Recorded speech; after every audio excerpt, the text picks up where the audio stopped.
Radhika professional है और mutual fund में पैसा लगाना उन्हें सही लगता है। म्यूचुअल फंड का डाइवर्सिफाइड होना उन्हें सबसे बढ़िया लगता है और इसी सोच से वो अपने फाइनेंशियल गोल की ओर आगे बढ़ रही हैं। लेकिन राधिका एक बेसिक इन्वेस्टर है और उन्हें ये नहीं पता कि फंड्स एक्टिव और पैसिव दो कैटेगरी के होते हैं। अब हाल में बाजार में उथल फुथल पैदा हुई तो राधिका घबरा गयीं। पड़ताल की तो पता चला कि एक्टिव फंड्स के मैनेजर स्कीम को मैनेज करने के लिए काफी स्टडी और एनालिसिस करते हैं और फिर ही कोई स्ट्रैटेजी बनाते हैं। वे फंड के लिए खरीद और बिक्री को लेकर काफी एक्टिव रहते हैं और तेजी से फैसले करते हैं। तो एक्टिव फंड का फंडा तो राधिका के दिमाग में घुस गया। अब उन्होंने सोचा कि आखिर पैसिव फंड्स का क्या चक्कर है। तो बात ऐसी है कि पैसिव फंड्स के मैनेजर इनका मैनेजमेंट निष्क्रियता के साथ करते हैं। चलिए आपको भी बताते हैं कि ये पैसिव फंड्स आखिर होते क्या हैं। ये फंड किसी इंडेक्स में निवेश करते हैं और ये सुनिश्चित करते हैं कि कम जोखिम या बिना किसी जोखिम के लॉन्ग टर्म के लिए लगातार रिटर्न मिलती रहे।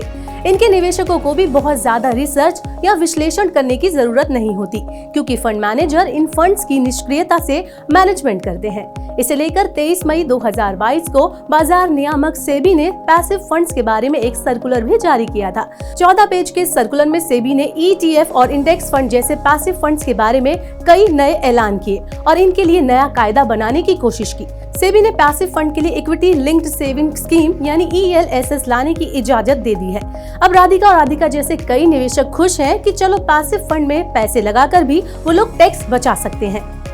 NSE इंडिया के मुताबिक मार्च 2022 तक के पिछले 5 साल में पैसिव फंड का एसेट अंडर मैनेजमेंट 52,668 करोड़ रुपए से बढ़कर 4,99,319 करोड़ रुपए तक पहुंच गया।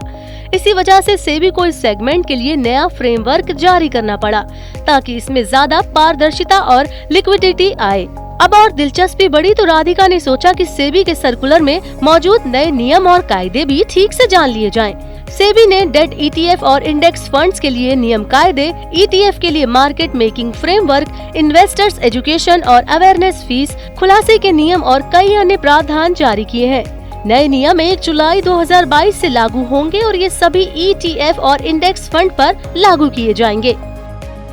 सेबी ने कहा है कि INAV उन सभी एक्सचेंज पर लगातार दिखाया जाना चाहिए जहां ETF यूनिट लिस्ट हुए हैं। मोतीलाल ओसवाल AMC के रिसर्च हेड महावीर कसवा ने कहा है कि डेट ETF और इंडेक्स फंड के बारे में बने नए नियम निश्चित रूप से डेट पैसिव फंड्स की पेशकश को व्यापक बनाएंगे। मार्केट मेकिंग स्टॉक एक्सचेंज पर INAV या ट्रैकिंग एरर और ट्रैकिंग डिफरेंस के खुलासे की शर्त से निवेशक पैसिव फंड मैनेजर के बारे में सही चयन कर पाएंगे। अब उथल पुथल वाले माहौल में राधिका थोड़ी रिलैक्स है। उन्हें म्यूचुअल फंड में भी निवेश की एक और बढ़िया कैटेगरी दिख गई है। तो कुल मिलाकर आपको अपने जोखिम लेने की क्षमता और रिटर्न की उम्मीद के मुताबिक तय करना चाहिए कि एक्टिव या पैसिव फंड में कितना पैसा लगाया जाए। अगर निवेशक खुद तय न कर पा रहा हो तो उसे किसी फाइनेंशियल प्लानर की मदद जरूर लेनी चाहिए।